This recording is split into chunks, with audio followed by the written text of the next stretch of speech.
across the globe, live today and every weekday between 7:30 and 10:30 GMT, Greenwich Mean Time. Greatest joy in welcoming Paddy Cahill to studio. Welcome, Paddy. And Ingrid Okenverv. You're so welcome all the way from Holland to us this morning. And it's a lovely togetherness, the pair of you, because it's a creative partnership. Paddy, how did this all come about? Well, Ingrid and I met. We met online. I have to say it wasn't a dating site we were on. We met online and we became friends, and then a relationship materialised out of that. And I was in the process of writing Tales of Young King Arthur, which is the first book, and I proposed to Ingrid about doing the illustrations. Wow. Now, Ingrid said that she'd never illustrated a book before, and I told her that she would, and not only would she do it, she'd do it very well, which I believe she has done. Absolutely. So, but where did the writing start for you, Paddy? Well, I started really, Ron, if you can recall, 2 or 3 years ago when I did the story about my mother, some son's mother. That's right. And everything really started from there. Then I wrote a little sort of synopsis of what Tales of Young King Arthur is about now. I wrote that for a couple of little cousins of mine. They loved it, and you know, I got some sort of positive feedback on that, and I thought, hang on, I can do this. Everything really mushed him. There was no sort of set plan, but one thing led to another thing, which led to another thing. There was no, I'm going to be a children's author, or this is going to be, you know, this. I quite literally wrote page by page. Page by page, and it was coming together. And I kept a storyline and a theme running through. Well, this is series 1. What we're aiming for now is series 1. We hope to have a series 2, and then I've done another book, What Little Robin Saw. I can read a little bit of that for you later. And basically, it's just been step by step, one idea after another. A guy says to me, "How do you start writing?" I only know you write one page at a time. One page at a time, indeed. You know? Even one word at a time. One sentence, one word. Ingrid, whatever. suddenly you have a friendship, and you discover that your friend is an artist. Yeah. He's a writer. What was the moment of wow, I've met a writer fellow, and we can do things together?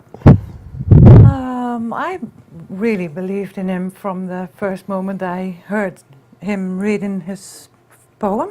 Yes. Yeah, and I think in the first week we were together, we wrote poems together. I wrote you one, you wrote a few, and you read them to me, and I thought it was just beautiful. That's beautiful. That's more than writing. That's romance. Yeah, it's it is. Beautiful, Yeah, indeed, absolutely. And the way he uses words and tells his story with a bit of fun in it, and not too heavy. It's beautiful. So. And maybe see some of the images which you created for Patrick. Have you got them there? Yeah. Can we look at Andrew, we'll be able to zoom on these and see some of these. And this first one is, tell us what this first one is, Paddy. This is book 3 in the series, or chapter 3. The series 1 will have 5 chapters. Okay. The title is Tales of Young King Arthur. I've aimed it at kids' age ranging, you know, kids vary in their reading abilities, but approx 4 to 9s. And tell us about this particular image we're seeing. Well, with each image, is that the last? This is the cover. Just hold it steady, please. That's the cover on the first image, right? The first image. And what is it depicting? Tell us. This is Merlin the wizard. This is his cave. And this is just a little bit of background scenery, right? Now, what we move into go ahead. Wow. What we move into in book 3 is young King Arthur has been a dragon has flown into the village and taken young King Arthur away, and we're at the point now where he's taken him away. So I'll read as we go along. This first image is, the people of the village saw Arthur fly away. His father watched with sadness in his eyes. Had the dragon snatched his son from him, he watched them disappear into the sunny skies, and in the village square, people stood in shock. Yeah. So, next one? Next one is... Wow. quite beautiful, isn't it? It's the work is beautiful, Yeah. both the words and the artistic imagery Yes. is strong. Yes, Yeah. very, very, very, very, very, very. And see, there's so much detail, Ron. There's so much detail, you know. Oh, yes. Now We're ready for the next bit. But Arthur was not in danger at all. Over the houses, over the tall pine trees, Arthur flew laughing like a dream come true, with his wavy hair flapping in the breeze, looking down from the skies over the valley and over the loch. Okay, next one. You're doing very well, Ingrid. Thank you. We're flying along. The wind was rushing. The wind was rushing, but he held on tight. As Ruthra dipped down and lifted up, Ruthra being the name of the dragon, the giant bird of the sky flew by. Arthur looked down over meadows and chimney top. It was the most beautiful thing he had ever seen. Children watched in wonder as they passed by, as their shadow crossed all the land. Then Ruthra turned and headed towards the mountains. Dragon looked back. Arthur smiled and waved his hand. It was the most beautiful place he had ever been. Wow. Next we are. There we are. And just ahead, Arthur saw a giant cave. Now, young man, said Ruthra, to ground we go.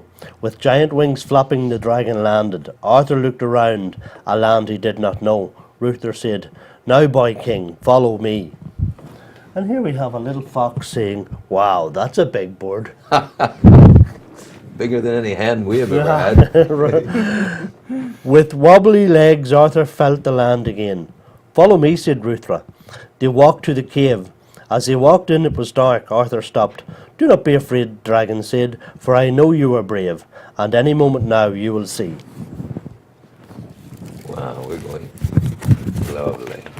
So this is the cave. This is Merlin's cave. Suddenly magical things are And happening. there's a lot going on in the realm of mysticism and magic. And as Ruthra said, the cave filled with light. And Arthur heard the most beautiful sound, like a choir of angels singing, soft and low. And the lights and music started swirling all around. And dressed in white in the dancing light, Arthur saw Merlin. Wow. Ruthra was smiling, and Arthur smiled too. The dragon laughed, blowing smoke into the air.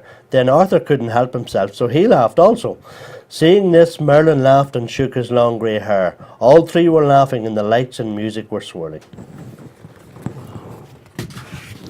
Then, when they couldn't laugh no more, the music stopped and the great magician spoke. Come closer, young man. A long time I have waited. Arthur stepped closer to the wizard's bright cloak. So you killed Mad Mora, the witch of Avalon? Yes, said Arthur, but her name I did not know. Well, well, said Merlin, you indeed are very smart. But be aware, she has friends, dear boy, and they tend to take these things to heart. But I will teach you in time to be wise and strong. Hold the reading. I want to talk to you now about what we're seeing here. Yeah. And thank you, Ingrid. That was fantastic. A great assistance. The illustrator's art is there. Yeah, yeah. The stories, where have they come from, Paddy? Well, out of my imagination, really. One of the most influential books of my childhood was The Lion, the Witch and the Wardrobe. Of course, C.S. Lewis. yes. It just prodded something magical inside me, as it did millions of other kids, you know. So it's reaching through your history and touching you still. Absolutely, but the fact that you could be, you know, through the back of your wardrobe, you could be put in a whole new dimension. You know, by stepping through the back of your wardrobe, you could be in this whole mystical land, you know. And I've always loved that magical mysticism, you know. And I thought, you know, the tales of young King Arthur came around. There are many, you know, many takes on King Arthur. Yes. But there's no young King Arthur, Absolutely. you Who know. And I was thought, he? how did he, you know, I thought when I Yeah. was writing this, how did he as a child get into all this? How did he meet Merlin? And Yes. how did the whole thing evolve? And how did he become king? And so I thought one book led to another, really, Absolutely. you know. Ingrid, the challenge, how difficult was it to take the words and to turn them into images? Well, because I never done it before, of course. It But took some you've time. been an artist all your life. Yeah, well, I've been. I wanted to do this ever since I was like 10, I think. Really? Yeah, but when I got 16, I had to do other schooling, and just went away a bit. So my oldest son is really creative too, and he draws very well. And we kind of started working all together. He helped me too with some ideas, Wow. and yeah, it was just reading the book, getting into the story, and letting it sit for a while, and then it'll come naturally. You're Dutch, yes? Yes, I From the am. north of Holland, Yeah, is that right? yeah. And is there, is there a history? Well, Van Gogh for a start. He's the great Dutch Yeah, master, is yeah, he not? And yeah. there's a good history of art there, of Yeah, course. yep, And your growth in your own work, have you seen it from that time of dreaming when you were a girl up to the present? You've seen it happen. Yeah. Even when I started the first paintings. From book one to now, we were amazed at how the illustrations has got better than the other in detail. Do you see, each one of these, Rowan, is a little work of art. Of course. Each one of these is Of a course. painting, a Yeah. handmade painting. It's Yeah. not like we've gone to a digital No, yeah, format or absolutely, anything. absolutely. Each one is traced out. Each one is painted, layered. It's built up. Each Yes, one is built yes, up yeah. by layer, and they really are little works of art on their Absolutely, own, clearly like, so. you know. Yeah. And Well, it has come to the point where I want to redo some of the paintings I did for book one, because I'm not satisfied with them anymore. yeah, So it's a growth process. it is, all it the way is, through. yeah. And it even revolved, or is how do you say, Evolved, evolved yeah. into me going to schools in Holland and teaching children how to illustrate the story, and that's what I really love to do. Yeah. That's It's brilliant. a lovely process. Yeah, It's fantastic. We actually have video footage on our website. We have video footage of Ingrid reading the books in Dutch. Uh-huh. The only That's cool. downside to that is the rhyming is actually lost in Yeah. it. Oh yeah. But with this book, what Little Robin Saw, there is no rhyming, and it's a different kind of storyline. But the kids have been fascinated by the illustrations, the colour, and the storyline. Yes, and of the course. storyline. Yeah, You know, yeah. Paddy, where's it going to all end? Are you going to continue? in tears. Oh no. No, never tears. Never, ever. I'm only This is too joking. good. This is too I have wonderful. do you see, the thing about writing a book is, I relate a quick story. One time, a woman I know, I met her husband. She was explaining that the husband was explaining to me that she'd written a book. The book was torn down by so many people, and eventually it was given to I think it was a little company in America, who folded after 8 months of receiving the book. And the company was bought up by Amazon, and in I think it was 2012, it was on the New York Times bestsellers list. Goodness me, yeah. So when you write a book, you have no idea where anything's going to go. We have been invited into several primary schools to do like a little PowerPoint presentation yes. with the illustrations and with being a children's author. The second book, I really loved this little book. I loved writing it. I loved all the little things that happened around the book. When I was writing the books about what a little robin does. Perhaps you would give us a flavour of the second book, can you? Well, That might be nice. The book is basically called What Little Robin Saw. It's about a little robin when he's flying around the countryside. He lives with his mother, and when he's flying around the countryside, everything that he has observed, he comes back and he sort of relays it to his mum. His mum makes sense of it all to him, and the book initially, when we started writing it, the day that I wrote the title down, a robin flew into the living room, and Ingrid's son caught it. Really? Yes. Yeah. And the Extraordinary. second chapter, we were down in a place called Ballinrobe, Loch Mask, and we were hiring a cottage out there. The second chapter is, the first chapter is about how a caterpillar metamorphoses into a butterfly, and little Robin watches this, and he goes back and explains to his mother, and his mother tells him about the whole process.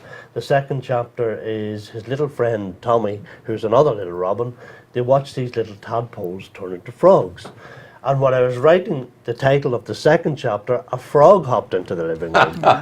You're blessed. I'm glad Ingrid is Really here. You're twice blessed. I'm glad Ingrid's here. Yeah. And I think Ingrid said at one point, don't write about lions. You know.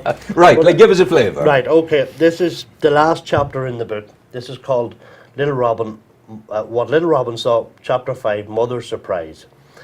It had been raining for ages. Little Robin didn't like the rain. He loved the snow, although it left it harder to find worms, and he didn't mind a cold wind. but that heavy rain sometimes got right under his warm, feathery coat and made him shiver. "Oh, Mum, does it ever stop raining?" Robin asked. "Well," said Mum, "that's not quite right, young man. It hasn't rained for almost 4 weeks, and we all need rain to make everything and everyone grow." "I know," sighed little Robin, "but when it comes I can't get out to play as much. It will stop soon. Have patience," said Mum, as she went into her own little room in the nest, a room that little Robin had not been allowed into lately, and this had made him very curious indeed. After another 30 minutes, the rain finally started to ease, and eventually stopped. "Yippee!" shouted little Robin. "No more rain." "Bye, Mum," shouted her little feathered friend as he bounced out of that bird box faster than a cat after a mouse, or a dog after a cat, or a dog owner after a dog who was after a cat who was after a mouse who was, well, you know what I mean. "Don't forget your—" Mum shouted after him, but the little fellow was already halfway to China or somewhere. Mum just shrugged her feathers and smiled. Kids. After the rain, the whole world seemed to be shining. The leaves in the trees, the grass, everything sparkled in the long-awaited sunshine, and our little Robin chirped and danced his way over the treetops and meadows, feeling a bit sorry for those other creatures down below him who couldn't fly. Although sometimes little Robin would see huge shiny birds far above him, far higher than a robin can fly, that made a lot of noise, had wings, that didn't flap, and certainly had no feathers. Very strange birds indeed, thought little Robin. Must ask Mum. When in doubt, he always asked Mum. Little Robin flew over to meet Tommy. When he arrived, his friend was sitting outside his nest on a branch overlooking the meadow. Tommy is his little feathered friend. "What's up, partner?" asked Robin. "Oh, not much," sighed Tommy, who looked a little sad. "You look like you had the biggest, juiciest, tastiest worm of all time and just dropped it," laughed little Robin. Listen, can we hold it there? We're just running out of time. Yeah. But quite apart from the fluency of this, Yes. it flows with ease. Yes, thank you. But there is a marriage of words and concepts and sentiments Yes. that works very, very well, Paddy. Yes, well, I mean, in this particular book, obviously it's not rhyming, it's not like the first book, it's a different theme. In this book, we kind of wanted to blend humour in with that whole innocence of childhood. Yes. And we wanted to be informative as well, Yes, because in each chapter, like chapter 1, for example, explains the whole metamorphosis of course. caterpillar to butterfly. Right, the whole way Chapter through, 2, yeah. tadpole to frog. Chapter 3, how the honeybee makes honey. Yeah. Listen, I want to thank the pair of you for coming in. Ingrid, thank you very much indeed. And Paddy, thank you for coming You're in. welcome, Ron. And we wish you lots of success in what you're doing. Okay. I certainly feel that there's a place for this in the schools for our young children when they start off on the journey of discovering. That's what we hope, yeah. And that's what I hope too for you. And if anyone needs to contact us, the website is PBC Inc. Limited, isn't it? I think, possibly. Maybe. Might be.